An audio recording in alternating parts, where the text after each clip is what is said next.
बहन और भाइयों, एक योगी के लिए, एक सन्यासी के लिए, एक संत के लिए धर्म और राष्ट्र से बढ़कर के कुछ नहीं हो सकता, क्योंकि ऐसे तमाम कालनेमी होंगे जो धर्म की आड़ में सनातन धर्म को कमजोर करने की साजिश रच रहे हैं। हमें उनसे सावधान होना होगा। पूज्य शंकराचार्य जी के चरणों में प्रणाम करते हैं, प्रार्थना करते हैं, स्नान करें। किसी भी संत का भी अनादर हमारे यहाँ करने का वो नहीं है। अगर कोई ऐसा किया होगा जांच करके कार्रवाई करेंगे। मौनी अमावस्या के दिन संगम स्नान के लिए जा रहे ज्योतिष पीठ के शंकराचार्य स्वामी अविमुक्तेश्वरानंद का रथ रोकने पर जो बवाल हुआ था वो अभी शांत नहीं हुआ है। साधु संत दो खेमों में बंट चुके हैं और सियासत भी पूरी तरह से आमने सामने है। लेकिन जहां विपक्ष एकजुट होकर शंकराचार्य के समर्थन में खड़ा है, वहीं बीजेपी के भीतर ही इस मसले पर अलग अलग सुर सुनाई देने लगे हैं। सीएम योगी का शंकराचार्य विवाद पर सख्त रुख, लेकिन उन्हीं की सरकार में डिप्टी सीएम केशव प्रसाद मौर्य नर्म पड़ गए। गुरुवार को आजमगढ़ पहुंचे डिप्टी सीएम ने स्वामी अविमुक्तेश्वरानंद से भावुक अपील कर दी और उन्हें पूज्य शंकराचार्य जी कहकर संबोधित किया। उसके बाद क्या कुछ कहा, उन्हीं की जुबानी सुनिए। पूज्य शंकराचार्य जी के चरणों में प्रणाम करते हैं, प्रार्थना करते हैं, स्नान करें। सर, उनका आरोप है कि मतलब हमको निशाना बना करके नहीं, जिन लोगों ने भी किया है उसकी जांच करके, जो भी किसी भी पूज्य संत आचार्य को, शंकराचार्य जी को, किसी भी संत का भी अनादर हमारे यहाँ करने का वो नहीं है। अगर कोई ऐसा किया होगा जांच करके कार्रवाई करेंगे। लेकिन उनके जो भी ऐसा किया है उसकी जांच करके कार्रवाई करेंगे। लेकिन अभी पहला ये है, भगवान शंकराचार्य जी के चरणों में प्रार्थना करता हूँ कि वो अपना जो भी विरोध है उसको समाप्त करके संगम स्नान करके मिले। सुना आपने, केशव मौर्य शंकराचार्य के समर्थन में उतर आए। उन्होंने साफ कर दिया कि हम पूज्य संतों का अपमान करने वालों की जांच कर उनके खिलाफ कार्रवाई करेंगे। तब तक शंकराचार्य जी अपना विरोध खत्म कर संगम में स्नान करें। डिप्टी सीएम का यह बयान ऐसे वक्त में आया जब मुख्यमंत्री योगी आदित्यनाथ ने बिना नाम लिए शंकराचार्य विवाद को कालनेमी से जोड़ दिया। बहन और भाइयों, एक योगी के लिए, एक सन्यासी के लिए, एक संत के लिए धर्म और राष्ट्र से बढ़कर के कुछ नहीं हो सकता। यही उसके जीवन का ध्येय होना चाहिए। उसकी व्यक्तिगत प्रॉपर्टी कुछ नहीं होती, धर्म ही उसकी प्रॉपर्टी है, राष्ट्र ही उसका स्वाभिमान है।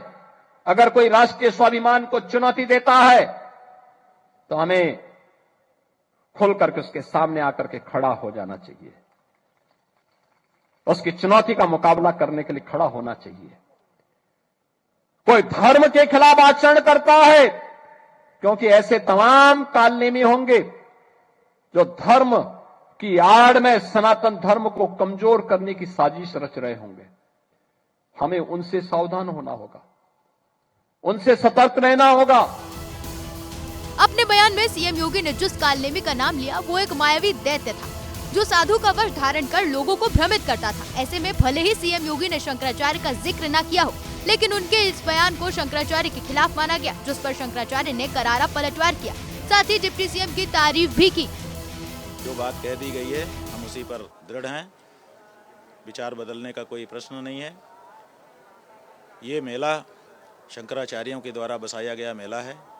इतिहास गवाह है, साक्षी है कि शंकराचार्यों ने इस मेले को मुगलों से बचाने के लिए कितना त्याग बलिदान किया है। आज उन्हीं शंकराचार्य को आप संगम स्नान से रोक देते हो, ये अन्याय बहुत बड़ा हुआ है।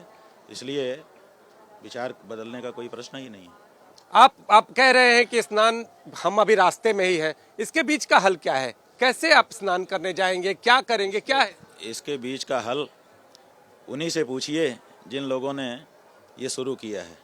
उन्होंने ये शुरू किया है हमारी पालकी को रोक करके और हमको नीचा दिखाने की कोशिश करके, शंकराचार्य का अपमान करने की कोशिश करके, साधु संतों को मारपीट करके उनको अपमानित करने की कोशिश करके। इसलिए रास्ता उन्हीं को निकालना है, हमें नहीं निकालना है। हम तो अपनी टेक पर बैठे हुए हैं। डिप्टी सीएम केशव प्रसाद मौर्य का बयान भी सामने आया है।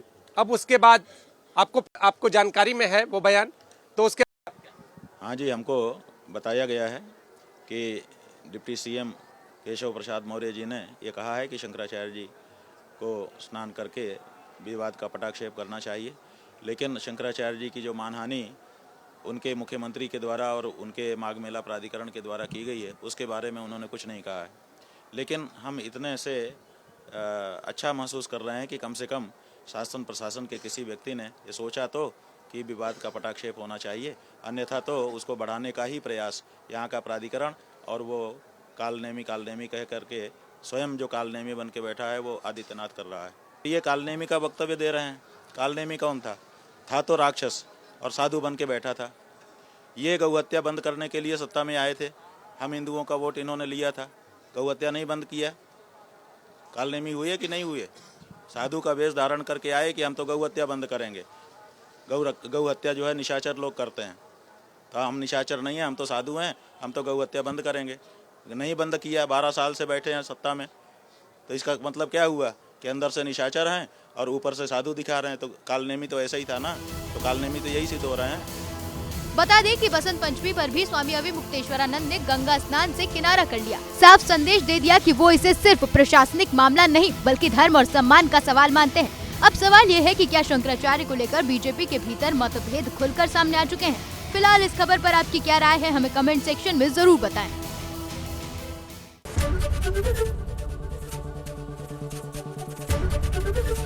एबीपी गंगा, खबर आपकी, जुबान आपकी।